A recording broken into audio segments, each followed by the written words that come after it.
भारतीय आर्थिक संघ के 108वें वार्षिक सम्मेलन का तीसरा और अंतिम दिन अत्यंत महत्वपूर्ण अकादमिक गतिविधियों और भव्य समापन समारोह के साथ संपन्न हुआ।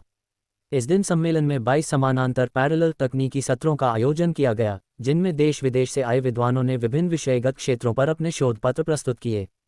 इन तकनीकी सत्रों में कृषि एवं ग्रामीण विकास, औद्योगिक अर्थव्यवस्था, वित्तीय प्रणाली, श्रम एवं रोजगार, सामाजिक विकास, डिजिटल अर्थव्यवस्था, शिक्षा, स्वास्थ्य, जलवायु परिवर्तन और वैश्विक अर्थव्यवस्था जैसे प्रमुख विषयों पर गंभीर अकादमिक विमर्श हुआ।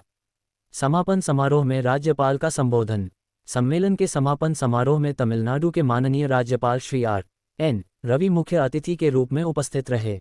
उन्होंने अपने संबोधन में कहा कि भारत को विकसित राष्ट्र बनाने के लिए अर्थशास्त्रियों को केवल सैद्धांतिक अध्ययन तक सीमित नहीं रहना चाहिए, बल्कि उन्हें ग्राउंड लेवल पर प्राथमिक आंकड़ों का संग्रह कर उसका विश्लेषण करना चाहिए और नीति निर्माण में सक्रिय भागीदारी निभानी चाहिए। उन्होंने ये भी कहा कि जब अर्थशास्त्री समाज और अर्थव्यवस्था की वास्तविक स्थितियों को समझकर नीति सुझाव देंगे, तभी विकसित भारत 2047 का लक्ष्य साकार हो सकेगा। सम्मेलन में पूर्व उपाध्यक्ष, योजना आयोग एवं पूर्व मुख्य अर्थशास्त्री, विश्व बैंक श्री मोटेक सिंह अहलूवालिया ने ऑनलाइन माध्यम से सम्मेलन को संबोधित किया। उन्होंने कहा कि भारतीय अर्थव्यवस्था के समक्ष वैश्विक व्यापार, तकनीकी का बढ़ता दबदबा, जलवायु परिवर्तन, नवीनीकरण ऊर्जा और राजकोषीय संतुलन की चुनौतियां हैं। उन्होंने कहा कि भारत को तेजी से विकसित अर्थव्यवस्था बनाने के लिए निवेश, उत्पादकता और संस्थागत सुधारों पर निरंतर ध्यान देना होगा। राज्य सरकारों और केंद्र के बीच बेहतर समन्वय से ही विकास की गति को बनाए रखा जा सकता है। उन्होंने ये भी कहा कि भारत की दीर्घकालिक विकास क्षमता इस बात पर निर्भर करेगी कि शिक्षा, कौशल विकास और बुनियादी ढांचे में निवेश को कितनी प्राथमिकता दी जाती है।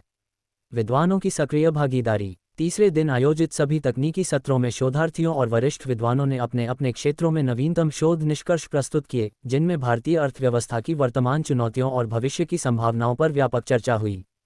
सम्मेलन का यह अंतिम दिन ये दर्शाता है कि भारतीय अर्थशास्त्री न केवल वैश्विक स्तर पर प्रतिस्पर्धी हैं, बल्कि वे भारत के समावेशी, टिकाऊ और संतुलित विकास के लिए भी ठोस बौद्धिक योगदान देने को प्रतिबद्ध हैं। 108वें आईईए सम्मेलन ने भारत की आर्थिक नीतियों और शोध की दिशा को एक नई ऊर्जा प्रदान की है।